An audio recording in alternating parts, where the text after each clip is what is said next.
Friends, मैं फरीदा, आप देख रहे समाज की खबरें हिंदी टीवी न्यूज। आइए देखते हैं आज की बड़ी खबरें। जी दुर्घटना घडली, अतिशय दुर्दैवी घटना होती।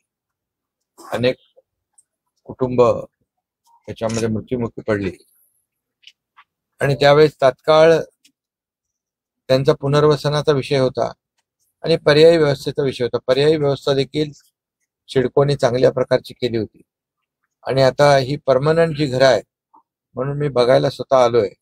अतिशय चांगल्या दर्जाची घरं 44 कुटुंबांना देण्यासाठी इथे पूर्णपणे तयार आहेत। त्याचबरोबर घर म्हणजे फक्त एक घर नाही तर त्याच्या आजूबाजूला परिसर, गाई गुरांचा गोठा, त्या ठिकाणी भाजीपाला त्यांना लावता येईल। त्याचबरोबर अंगणवाडी, बालवाडी, शाळा, समाज मंदिर, दवाखाना, प्लेग्राऊंड, गार्डन, सगळ्या सोयी सुविधा या ठिकाणी सिडकोच्या माध्यमातून दिलेल्या आहेत। मला एक समाधान आहे की झालेली घटना तर दुर्दैवी आहे, परंतु जे आता नातेवाईक जी आहेत त्यांची राहण्याची कायमस्वरूपीची व्यवस्था आहे ती सिडकोने अतिशय चांगली उत्तम केलेली आहे आणि चांगलं पुनर्वसन आतापर्यंतच्या सर्व पुनर्वसनामधल्या सगळ्यात चांगलं पुनर्वसन आणि कायमची घरं या ठिकाणी सिडकोने दिले। त्याबद्दल सिडकोला अभिनंदन करायला पाहिजे, कारण क्वालिटी घर या ठिकाणी त्यांनी बांधलेलं आहे आणि सर्व सुविधा युक्त ते दिले। कधीपर्यंत म्हणजे आता फक्त त्यांना चाव्या द्यायचाच कार्यक्रम म्हणून मी बघायला आलोय की या ठिकाणी सर्व व्यवस्था जी आहे किंवा त्याचं सर्व प्रकल्पाचं कम्प्लिशन झालंय का आता पाहिल्यानंतर आता ह्याचा चाव्या तात्काळ आम्ही त्यांना देऊ आणि सर्व लोक आपापल्या घरात येऊन राहतील आणि त्यानंतर त्यांना देखील पुढे उदरनिर्वाहाचं जे काही साधन आहे त्या संदर्भात देखील शासन नक्की विचार करत आहे।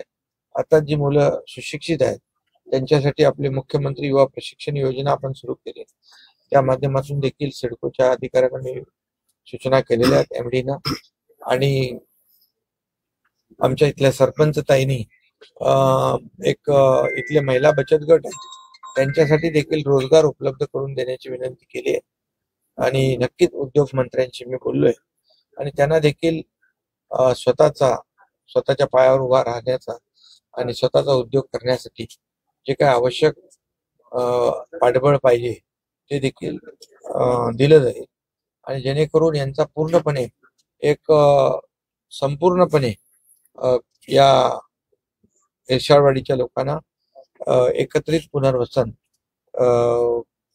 या ठिकाणी झालेलं आहे। साहेब, आपण विशेष प्रयत्न करून या प्रोजेक्टकडे पाहिलं आणि ते पूर्ण देखील केलेलं आहे आपल्याच कारकिर्दीमध्ये। आचारसंहितेच्या आधी ह्या चाव्या आपल्या बिलकुल आचारसंहितेच्या आधी आपले घरात जातील आणि तेच आम्हाला समाधान असेल। साहेब, आजही इथे इर्शालवाडी रोजगार आणि रस्त्याचा विषय आताच माझ्या समोर आलाय।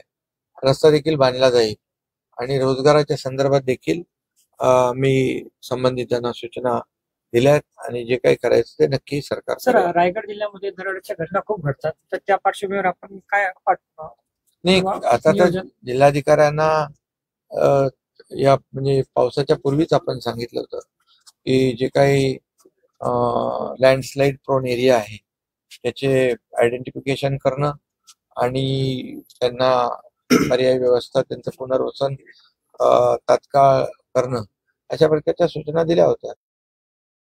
क्या आपका NGO है और काम करने के लिए डोनेशन चाहिए, लेकिन 1280G सर्टिफिकेट नहीं होने की वजह से डोनेशन नहीं मिल पा रहा है, तो आप RTI SKK एजेंसी से संपर्क करें। RTI SKK एजेंसी से संपर्क करके 1280G सर्टिफिकेट बनवा सकते हैं। उठाए फोन और लगाएं कॉल 9769025411।